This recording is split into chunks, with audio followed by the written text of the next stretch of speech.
সন্ন্যাসী মহারাজেরা তথা আমার বয়োজ্যেষ্ঠ গুণীজনেরা আর আরো যারা এখানে আছেন উপস্থিত সবাই, প্রত্যেককে আমার সশ্রদ্ধ অভিবাদন জানাই। আর ছাত্রদের বিশেষত যারা আজকে এই ঘর ভরিয়ে রেখেছে, তোমাদের মুখগুলো দেখলে আমার সবসময়ই মনটা ভরে ওঠে এবং এখনো ভরে উঠছে। তোমাদের প্রতি আমার মন ভরা ভালোবাসা, আশীর্বাদ। কিছু বলতে হবে, কিন্তু বলার প্রায় সব কথাই বলা হয়ে গেছে। বিশেষত সেক্রেটারি মহারাজ এত সুন্দর বললেন যে তারপরে কিছু বলা খুব কঠিন। তো নরেন্দ্রপুর ডাকলে কিন্তু আমাকে তবুও আসতেই হয় এবং কিছু বলতে বললে সেটা আদেশের মতো ওরা বলতে বলছে, আমি আদেশের মতো গ্রহণ করেই কিছু বলতে পারতেন। যে নরেন্দ্রপুরের আসা এটা কিন্তু মানে অনেকেই বুঝতে জানবেন না, এটা আমার কাছে অনেকাংশে পিতৃতর্পণ মতো বটে। আমার নরেন্দ্রপুরে আমার বাবা, যদিও মানে আমিও পড়ি, আমার বাবা যাদবপুর বিশ্ববিদ্যালয়ে অধ্যাপনা করার সময় মেকানিক্যাল ইঞ্জিনিয়ারিং অধ্যাপক ছিলেন। একেবারে গোড়ার দিকে কথায় যে বলছেন 61 সালে প্রথম জব, সেই 60-এর দশকে, সেই সময়ে তৎকালীন 11 ক্লাসের হায়ার সেকেন্ডারিতে টেকনিক্যাল স্ট্রিম বলে একটা স্ট্রিম ছিল। তাদের এই ওয়ার্কশপ, ড্রয়িং ইত্যাদি করানোর জন্য আমার বাবা নিয়মিত আসেন এবং তখন থেকে খুব ছোটবেলা থেকেই আমি বাবার সঙ্গেও এসেছি এবং নরেন্দ্রপুরের প্রতি একটা অন্য রকমের বোধ একটা তৈরি হয়েছে। ওই যে বলছে ভিতরে নরেন্দ্রপুর ঢুকে যায়, মানে বাইরের লোক হয়েও ঢুকে গেছে। আপনারাই সেটা পারেন বোধ হয়। সুতরাং কি গল্প আমার কাছে।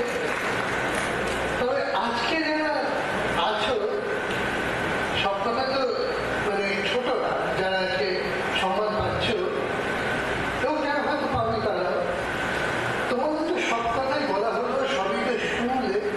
কিন্তু আমি খালি একটা কথা বলি যে যারা সম্মান পাচ্ছ তারা ছাড়াও হয়তো তাদেরই কিছু বন্ধু থাকবে যারা ততটা সম্মান পাওয়ার মতো কিছু করতে পারবে না।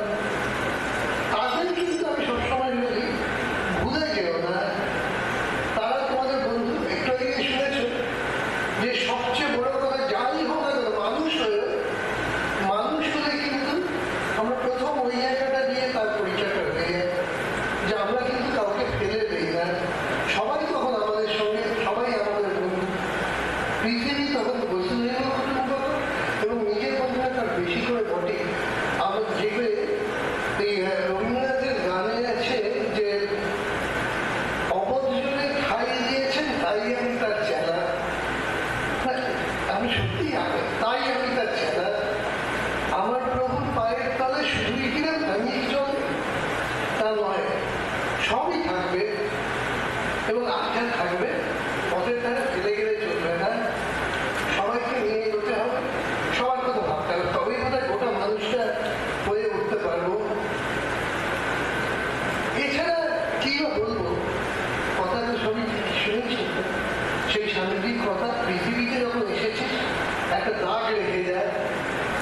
তোমরা এই পরিবেশে মানুষ হয়েছে, আমি স্থির বিশ্বাস রাখি সেই দাগটা তোমরা রাখতে পারবে যদি মানুষ হওয়ার লক্ষ্যটাই ঠিক অবিচল থাকে। এবং সেখানে দাঁড়িয়ে আমার একটাই খালি কথা বলার একটা উপদেশ নয়, কারণ আমি মনে করি না বুঝতে পারি যে তোমরা দেখেছ নিশ্চয়ই যে যত রকমের ডিজাইন কাকে বলে, যে একটা বস্তু কিভাবে তৈরি করতে হবে তার ছকটা তৈরি করা থেকে আরম্ভ করে কাঠামোটা তৈরি করা, ডিজাইন যাকে আমরা ইঞ্জিনিয়ারিং পরিভাষায় বলি।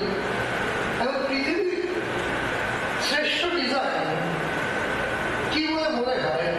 আমি ছোটবেলায় জিজ্ঞাসা করছি, তোমাদের কি মনে হয় পৃথিবীর শ্রেষ্ঠ ডিজাইন কোনটা? এত ডিজাইন চতুর্দিকে, কোনটাকে শ্রেষ্ঠ ডিজাইন বলে মনে হয়? কি মনে হয় কোনটা? আমার মনে হয়, হ্যাঁ অনেকগুলো উত্তর আসছে, নিশ্চয়ই ভালো ভালো উত্তর। এত বুদ্ধিমান ছেলেরা এইটাই তো চাই, এইটাই সেই জীবনকে উপভোগ করা, সব কিছু বলতে দিয়ে ভাবনা চিন্তা নিজেকে এগিয়ে নিয়ে চলা। আমার মনে হয় সবচেয়ে ভালো ডিজাইন কি জানো তো? এই যাকে হিউম্যান বডি বলি,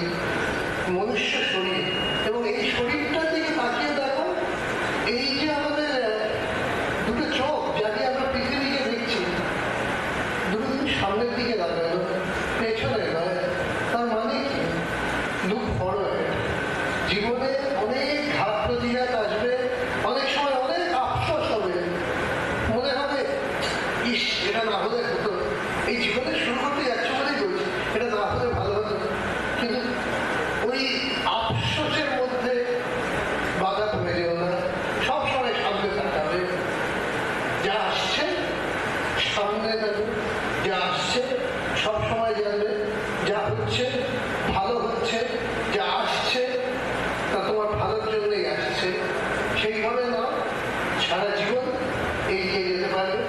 এবং আমি জানি, খুব নিশ্চিতভাবে জানি, এই তোমাদের শ্রদ্ধেয় মহারাজদের, শ্রদ্ধেয় শিক্ষকদের আশীর্বাদ সম্বল করে তোমরা আমাদের থেকে অনেক ভালো মানুষ হতে পারবে, অনেক বেশি এগিয়ে যেতে পারবে। সুতরাং এর বেশি আমার তো কিছু বলার আর নেই। সার্ভে